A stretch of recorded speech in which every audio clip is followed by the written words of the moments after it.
I'm going to show you how I helped this 70-year-old golfer drop 3 putts per round, and as a result, he shot 36 his next 9 holes. First thing that we talked about when it comes to lag putting was helping Barry understand that distance control is the key. So I gave him 2 specific things in the technique, and then I gave him 1 process thing that he could do on the golf course. First thing we talked about was helping him understand the length of backswing to the length of forward swing ratio. Let me say that again. The length of backswing ratio compared to the length of forward swings. I wanted Barry to have a longer backswing than a forward swing, because one of the reasons he was really struggling with his lag putting is his backswing was very short.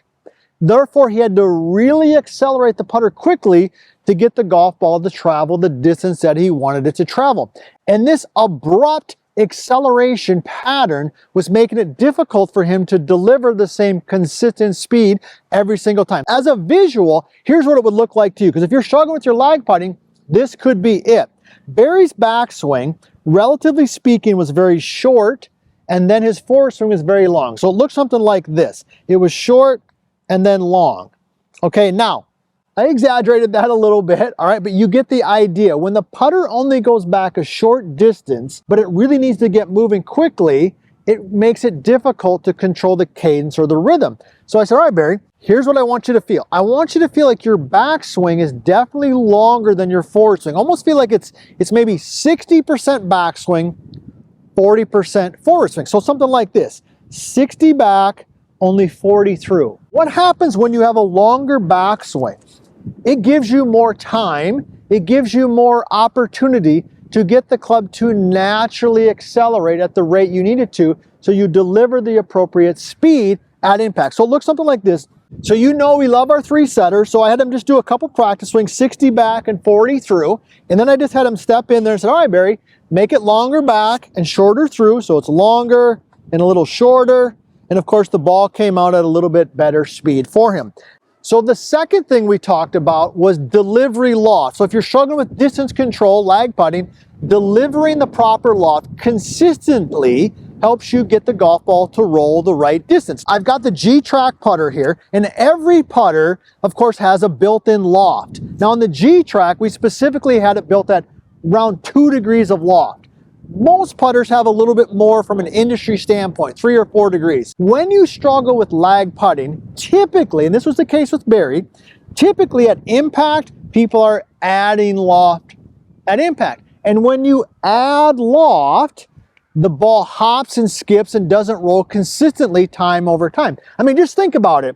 There's a reason your 9-iron goes a shorter distance than your 6-iron, right? Because it has more loft on it. So when you're putting, if you're struggling with distance control, i.e. lag putting, and you're consistently delivering different loft at impact, it is almost impossible to have good touch and feel.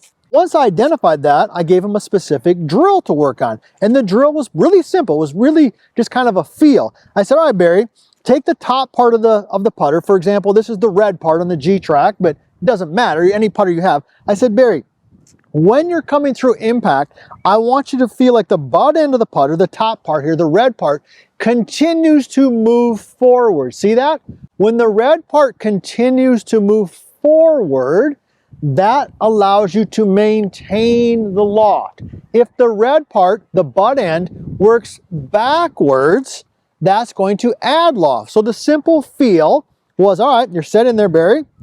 Take the butt end and make sure it continues to move a little bit forward. Looks kind of like this. Let me go ahead and hit a putt, and then I'm going to give you, we're going to talk about the actual on-course feel process that I gave him that helped him go from all those putts down and shoot 36 in 9 holes. So I'm going to put a little longer backswing on there. I'm going to keep the butt end of the club moving a little bit forward. All right, that was nice and solid. And Nick, I made that. Thumbs up. All right, Nick gave me a thumbs up. Make sure you give us a thumbs up on this video. Hey, and you know our favorite thing. We love hearing where you're from. Put that in the chat. And if you don't mind sharing how old you are, hey, I'm getting up there too. That's why you come to VLS Golf, us experienced golfers. We love hearing from you as well. So those are the reasons from a technical standpoint, Barry was really struggling with his distance control.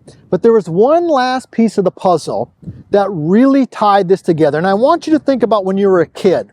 When you were a kid and you played sports, I don't know, what was your favorite sport?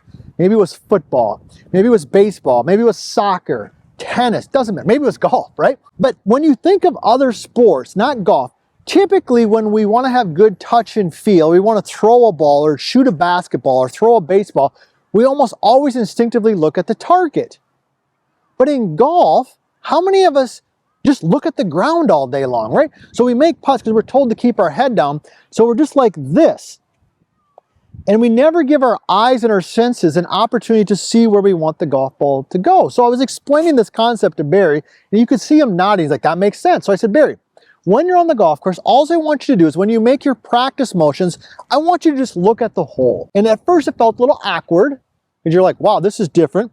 But just look at the hole, make your practice motions, and what I want you to do is visualize where that ball is going to roll and how it's going to get there. And immediately what happened is his imagination, his brain started working, and he started to improve his touch and his feel. So we've got a little longer backswing, so we had good rhythm and cadence. We had proper delivery loft, so the ball came off the same every single time. And then we tied this bow together by having him look at the cup so he could see exactly where he wanted the golf ball to go and where he wanted it to roll. And now that we've improved your putting, check out my next video. And if you want to learn more about our philosophy on chipping and putting in the short game, check out our new book.